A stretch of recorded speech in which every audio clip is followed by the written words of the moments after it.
At exactly 8:57 on a Monday morning in downtown San Francisco, I pressed my index finger against the biometric reader outside the East Development Wing and waited for the familiar green light that was supposed to mean I still belonged here.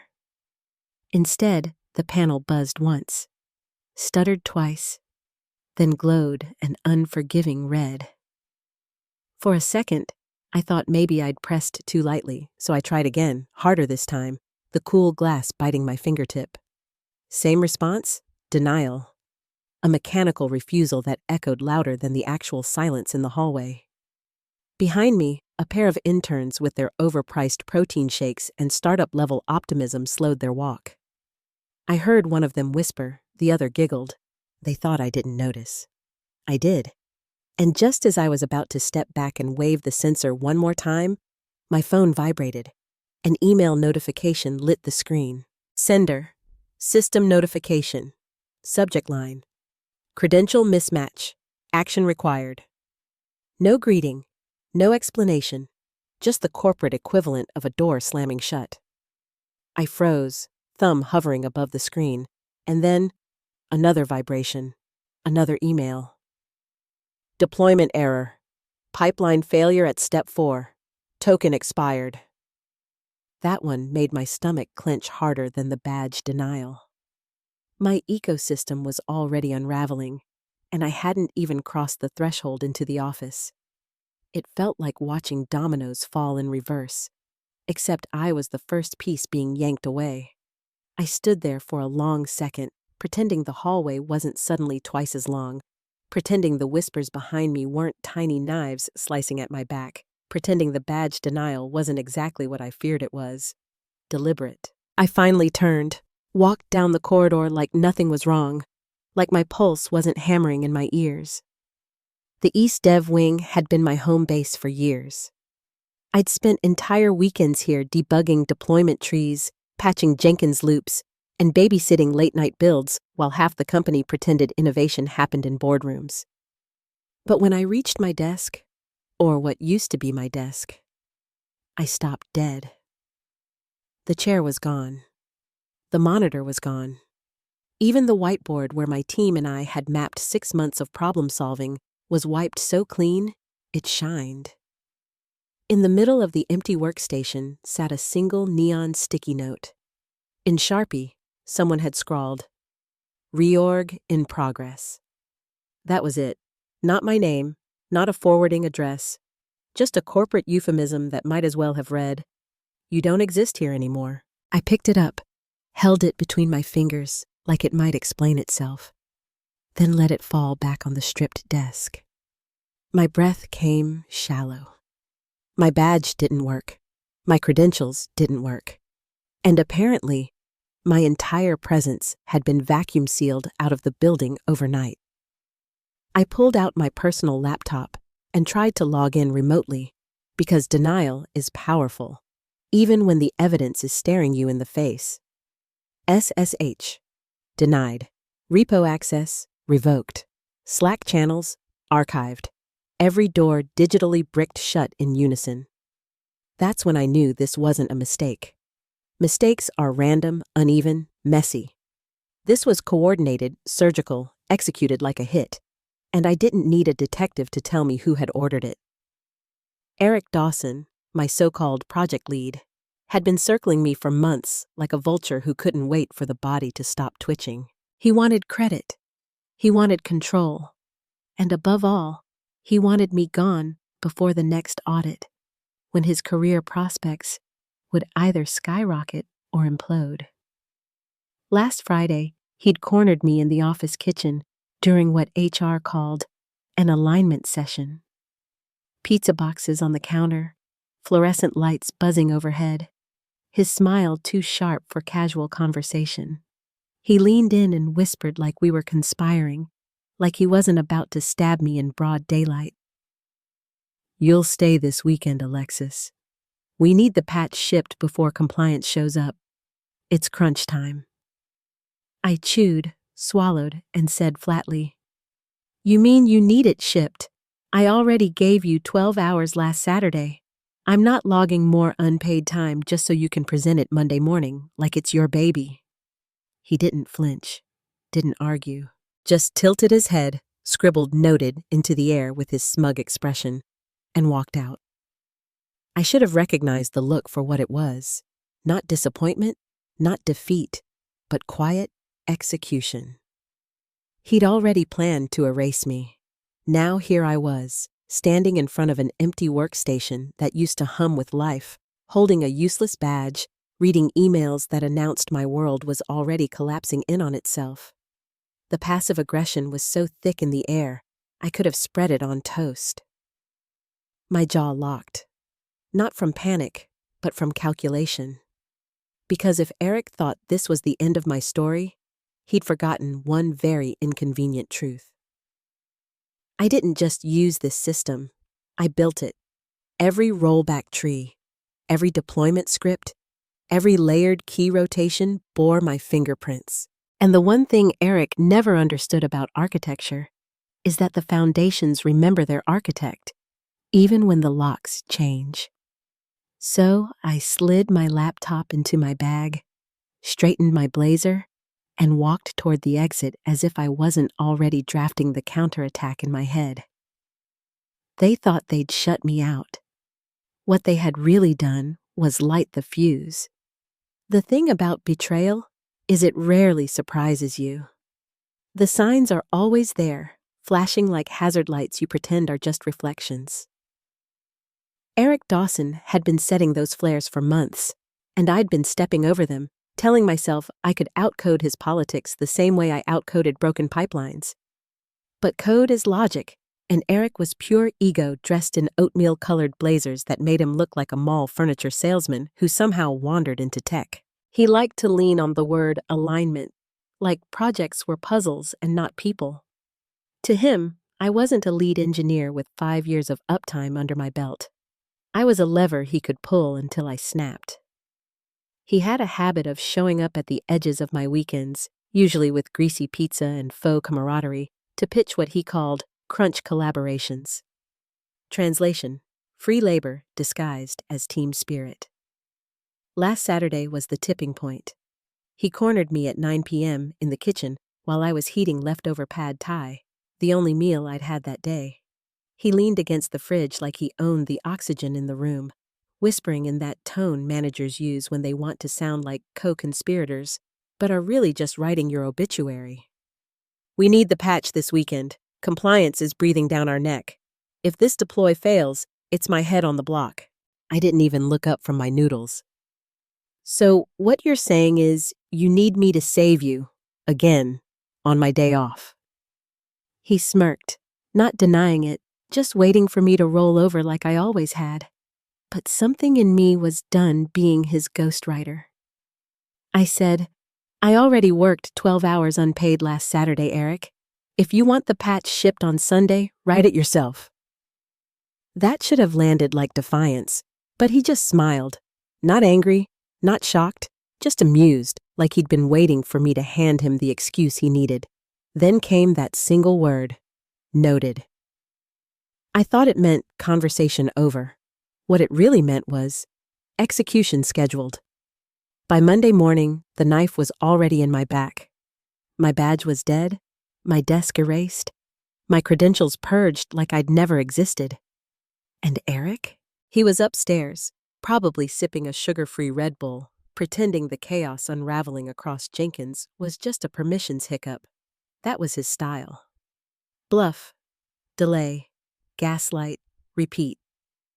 He built his career on credit theft and scapegoats, and I'd been his golden goose long enough for him to believe he could slaughter me and still keep the eggs.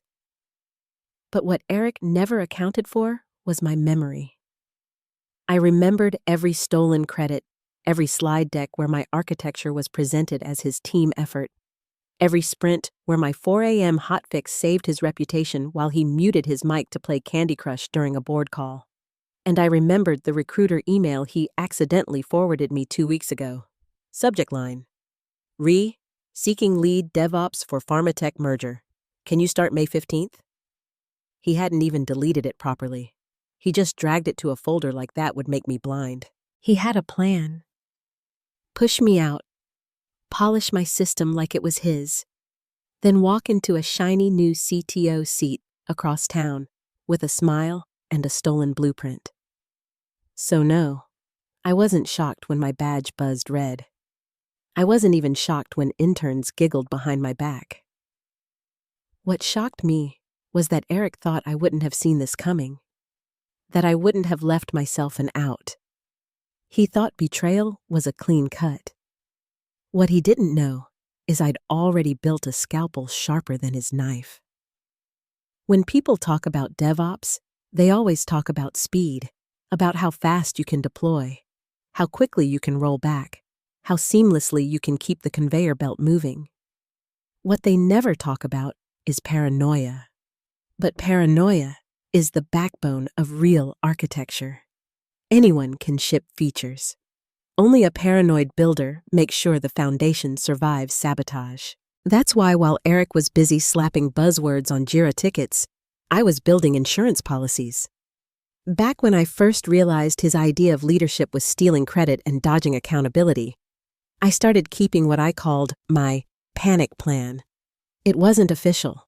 It wasn't sanctioned. It wasn't even on the company's radar. It lived in a Dropbox folder synced to a little Wi-Fi drive on my apartment shelf, a drive labeled so innocuously no one would ever bother to check. Alexis Kitchen Receipts. Inside were no grocery lists, no recipes, just the bones of the entire infrastructure. Original deployment tree, rollback keys, snapshot images of Jenkins before Eric started tinkering.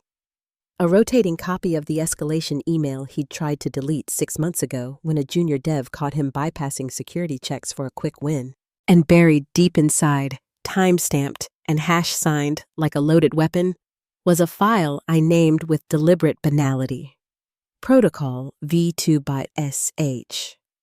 It wasn't rage code. Rage code wipes things clean, leaves smoldering craters. Protocol v2 was different.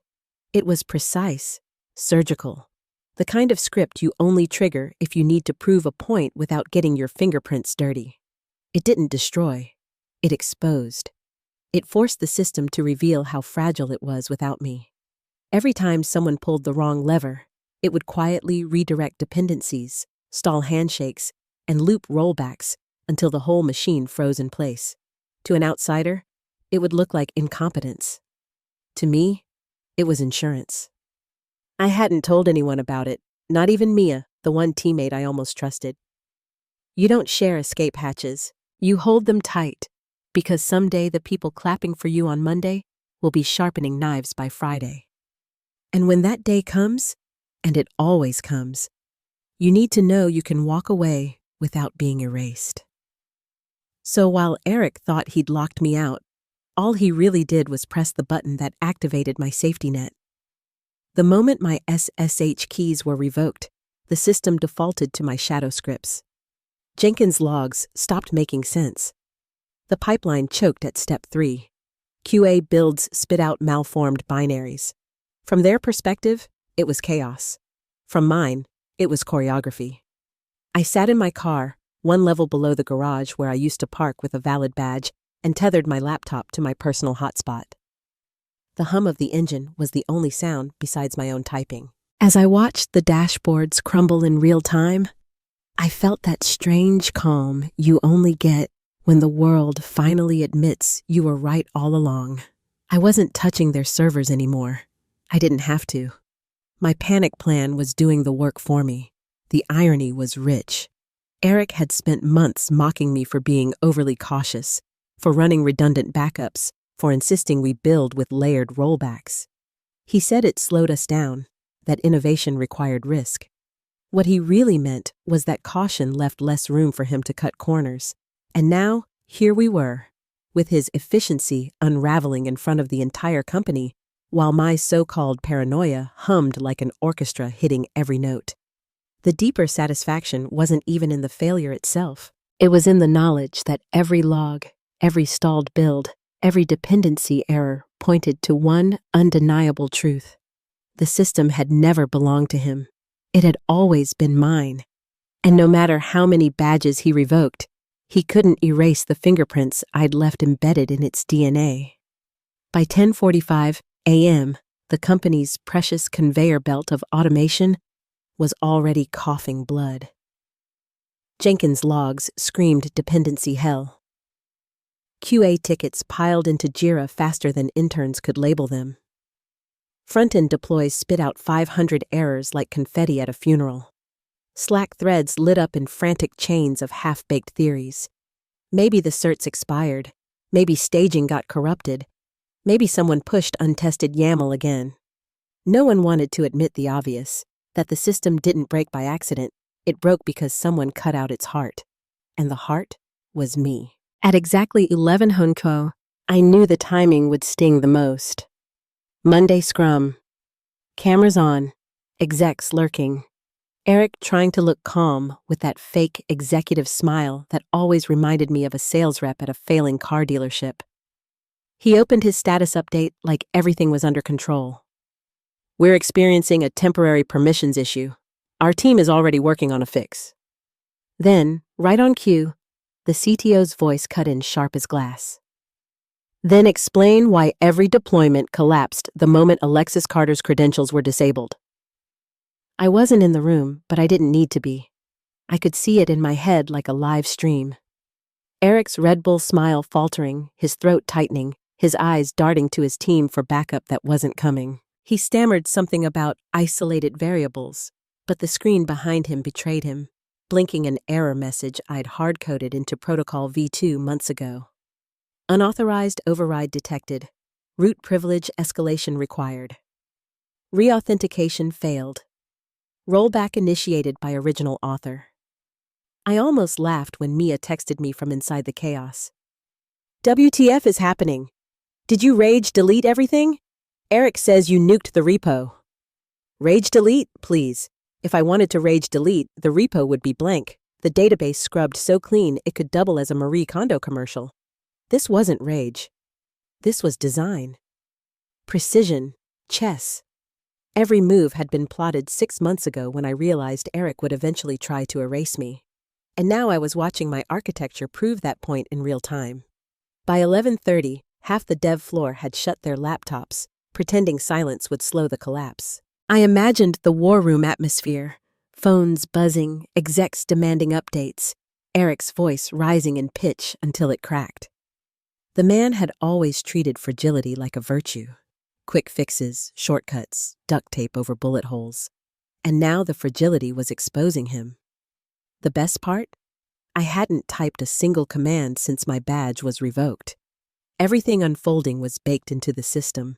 Landmines disguised as routine scripts, detonating only when someone without my key tried to march through.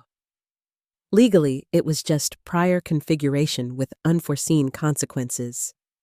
Practically, it was sabotage disguised as incompetence. At noon, Jenkins slipped into an infinite restart loop, spinning like a hamster wheel in flames. The internal dashboard displayed symbols that looked more like alphabet soup than system metrics. The support hotline crashed under the weight of panicked staff. I sat in my car, one floor beneath the people still pretending I didn't exist, sipping coffee from a gas station cup and watching it all on my hotspot connection. It was the purest silence I'd felt in years. Not because the world outside was quiet, but because the noise inside was exactly the music I'd written. Eric was cornered. I knew it. I could almost hear his voice cracking as he tried to tell the CTO it was just a bug, that they'd be back online in an hour. But systems don't lie the way managers do. Logs tell the truth, and every log was screaming the same thing. The kingdom fell the second they locked out its architect. I leaned back in the driver's seat, laptop balanced on my knees, and thought about how predictable this all was. They thought betrayal meant exile. What it really meant was ignition. And if Eric wanted to play executioner, I was more than happy to let him choke on the ashes of his own incompetence. The thing about systems collapsing is that people will believe almost anything if it keeps them from facing the truth. By late Monday afternoon, the narrative Eric was peddling was that I had rage-deleted the pipeline. He even sent a Slack blast. She went nuclear. We're cleaning it up. Stay calm. Lies always come fast when someone's drowning.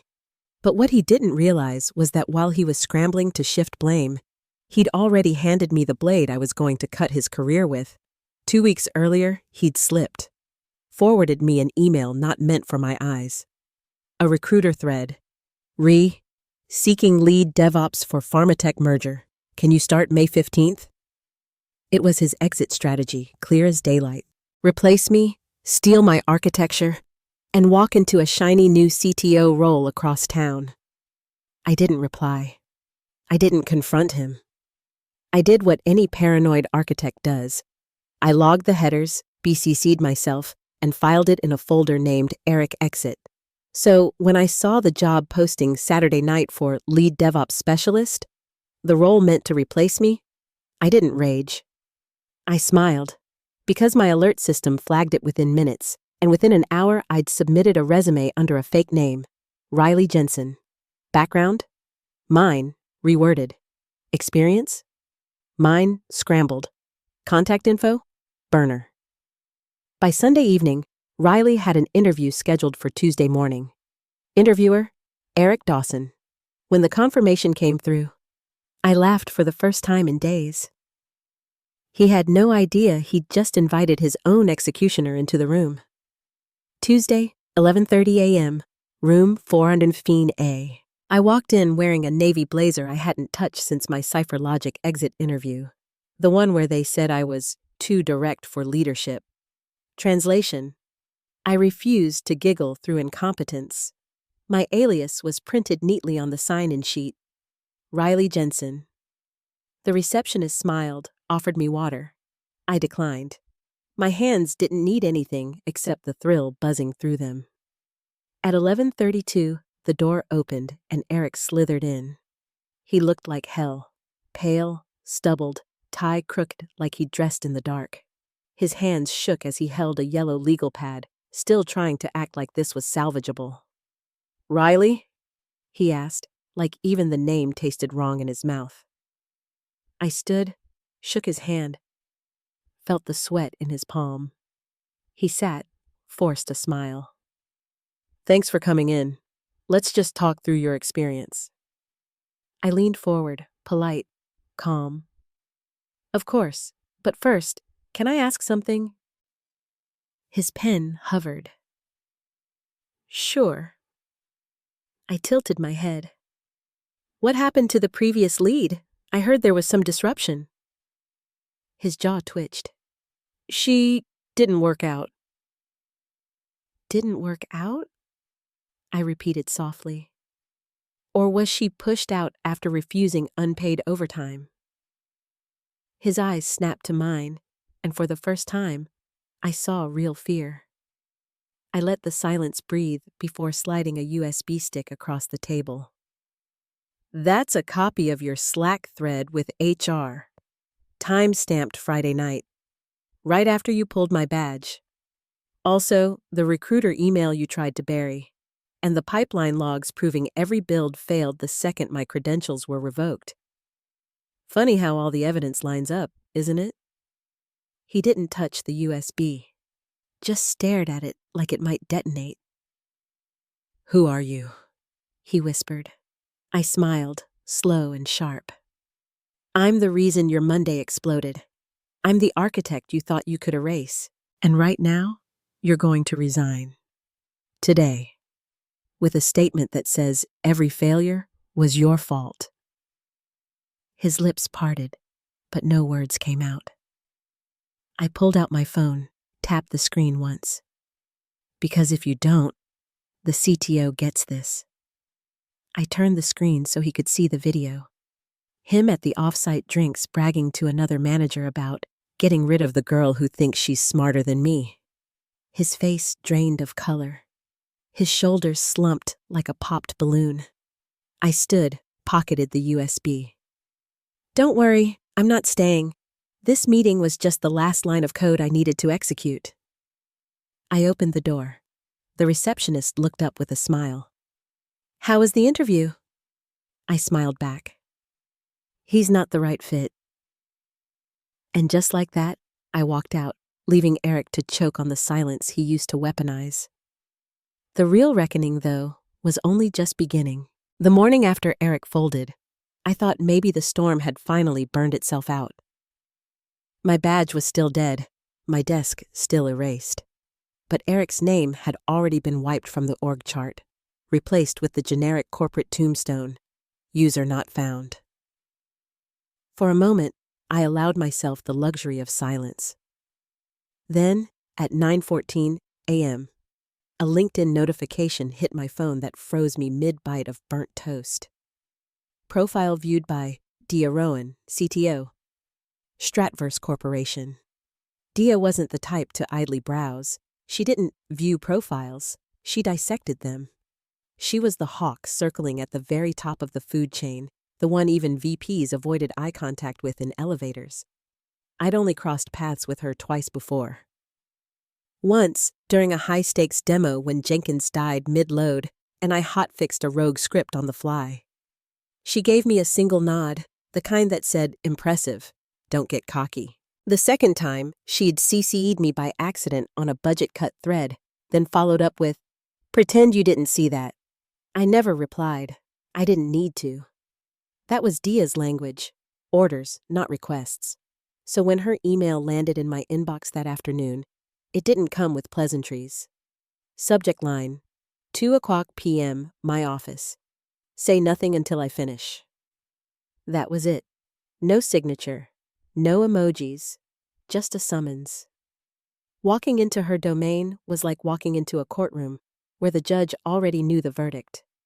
The hallway went dead quiet as soon as I stepped out of the elevator, the kind of hush that says everyone else knows something you don't. Her assistant, a broad-shouldered woman rumored to be a former Navy interpreter, didn't even speak. She just opened the door and gestured me inside like she was escorting me to trial. Dia sat behind a desk stripped of any personal clutter, a war table disguised as mahogany. She didn't smile. She didn't nod. She just slid a single sheet of paper across the desk. Termination paperwork. Eric's signature, backdated, with a handwritten confession admitting to overreach, retaliation, and credential tampering. I didn't touch it. "I know everything," she said. Her voice was calm, surgical. "The alias, the USB, the DNS pings from Iceland. You've been busy." I kept my silence. She'd told me not to speak until she finished. She leaned back. "You didn't break the law. You didn't touch production after your access was revoked. You never exposed client data. What you did do was expose us. Fragility masquerading as resilience. A pipeline built on one node, your node." She turned her laptop toward me. Logs, fail-safes, the exact choreography I'd set in motion. "You documented everything," she said, eyes like scalpels. "And you proved we were brittle enough to collapse with a single political decision." Her words weren't reprimand, they were diagnosis. And I realized what this was. Not an execution, a pitch. "You want me to come back?" I said finally. Her mouth twitched. "No, I want you to report directly to me. Director of Autonomous Systems Integrity. No oversight committees. No Eric. Chaos harnessed, not caged." She slid a contract across the desk. 7 figures. Remote options. Full stack autonomy. But it wasn't the money that made me pause. It was what she said next. "And Alexis, don't confuse this for mercy. You humiliated one of my department heads. I don't reward that. I replace it." There it was, the warning under the gift, a promise wrapped in a threat. I looked down at the contract, then back at her. The hawk was offering me a place on her wing, not as an equal, as a weapon. And weapons only matter as long as they're sharp. So I signed, not because I needed the job, but because I knew something Dia didn't. The pipeline I built wasn't the only system I'd left rigged. And if she thought harnessing my chaos meant she controlled me, she was about to learn that sometimes chaos builds cages of its own. The first thing people assume when they hand you a fat contract and a shiny title is that you'll settle. They think a 7-figure paycheck and a door badge with a gold stripe is enough to tame the monster they just unleashed. But money isn't leverage. Control is. And Dia's mistake was assuming that signing me meant owning me. By Thursday night, 3 days into my so-called resurrection, I was already building something she hadn't sanctioned. Not on their servers, not in their cloud. Mine, Phoenix Echo. It wasn't just a rebuild of the old pipeline. It was a ghost. A distributed mesh of cloned containers hidden in plain sight, masked as backup diagnostics. To anyone looking, it was redundancy. To me, it was sovereignty. The genius of Phoenix Echo wasn't that it ran the company's architecture better than the original. It was that it watched the watchers. Every elevated credential, every attempt to mirror my environment, every deviation from standard privilege profiles, it all pinged me. Quiet, constant, invisible. I didn't need to babysit anymore. The system babysat itself, and every time someone tried to corner me, Pulse, my hidden behavioral monitor, whispered in my ear before they even realized they'd flinched. But I knew Dia. She wouldn't sit idle. She'd test me, probe me, try to map the edges of my chaos. So I gave her something to find. A stub directory, provocatively named Vault Echo. Clean enough to look scrubbed, dirty enough to scream secret. Sure enough, by Friday at 2 a.m., Pulse pinged twice. 2 separate users with elevated clearance tried to clone the stub. One traced back to infrastructure, the other to Dia's personal sandbox. Predictable.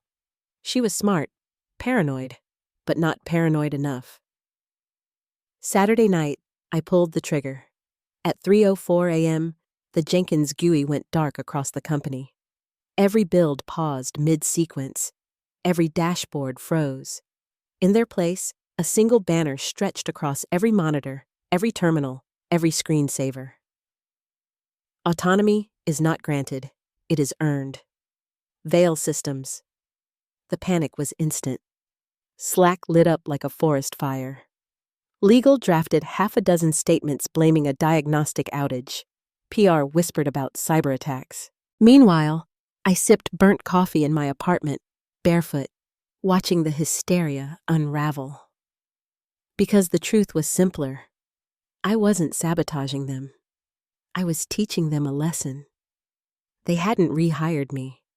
They'd invited a storm and assumed they could hold the umbrella. By Monday morning, the fallout was everywhere. Interns sprinted through hallways with half-chewed protein bars. Senior engineers looked like they hadn't slept in days. The lobby buzzed like a hornet's nest. And still, the banner lingered on screens, like scripture no one could erase. Dia summoned me again, this time with legal at her side and a board member in a Rolex who wore his detachment like armor. They thought intimidation would rattle me. They slid a piece of ivory stock across the glass table. Veil Systems Partnership Agreement. Subtext: full autonomy, full ownership of the pipeline IP, binding clause that nothing I built could be altered without my explicit sign-off. They called it an offer.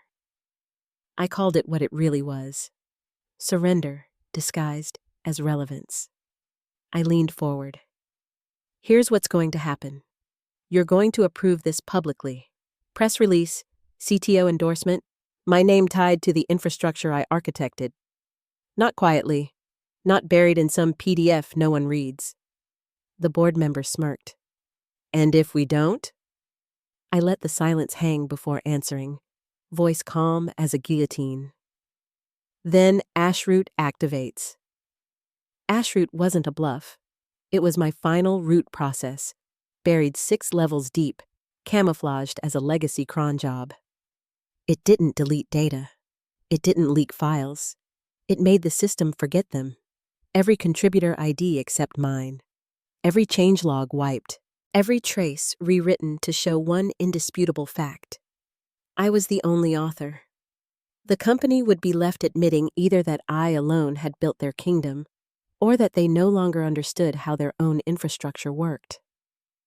For the first time, Dia's face cracked. Not rage, not panic, something more dangerous. Respect. Building a kingdom, she murmured, is one thing. What happens when someone stronger comes to tear it down? I met her eyes, unblinking. Then I burn it first, and make sure they choke on the ash. No one spoke after that. They didn't need to. The message was already written into the code running beneath their feet. The war room on Tuesday didn't feel like an office anymore. It felt like a tribunal. The air was too tight, recycled into something sharp that caught at the back of your throat. Around the table sat legal, compliance, and 2 board members who wore suits like armor and expressions like tombstones. Dia presided at the head, silent, her eyes fixed on me like she was trying to calculate my weight in gunpowder. The paper they'd slid across the table the night before, the partnership agreement, was now printed on heavy ivory stock, embossed with the corporate seal. They thought making it official gave them leverage. I didn't touch it. Instead, I leaned back and said, calm as a script already compiled, "This only matters if it's public. Press release. CTO endorsement. My name tied directly to the system. Otherwise, it's just another buried PDF no one will read." The board man with the Rolex gave me that smirk men reserve for women they think are bluffing. "And if we don't?" That was when I dropped the line I'd been waiting for. "Then Ashroot activates." The room went still. The name alone carried weight. They didn't know what it was, but they understood enough. The board man chuckled like he was humoring a child. "And what's Ashroot supposed to be?" I looked him dead in the eye. "A root process buried 6 levels down, disguised as a legacy cron job. It doesn't wipe data. It doesn't leak files. It makes the system forget. Every contributor ID except mine. Every changelog rewritten. Every rebuild reset to my original configuration. Notarized and archived across 5 jurisdictions." I paused, letting it sink in.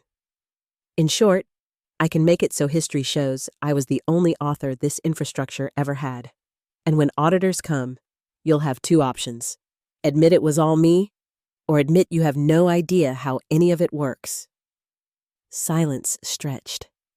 Even Dia's assistant, stone-faced Navy veteran, shifted in her seat. Dia broke the silence first, voice low.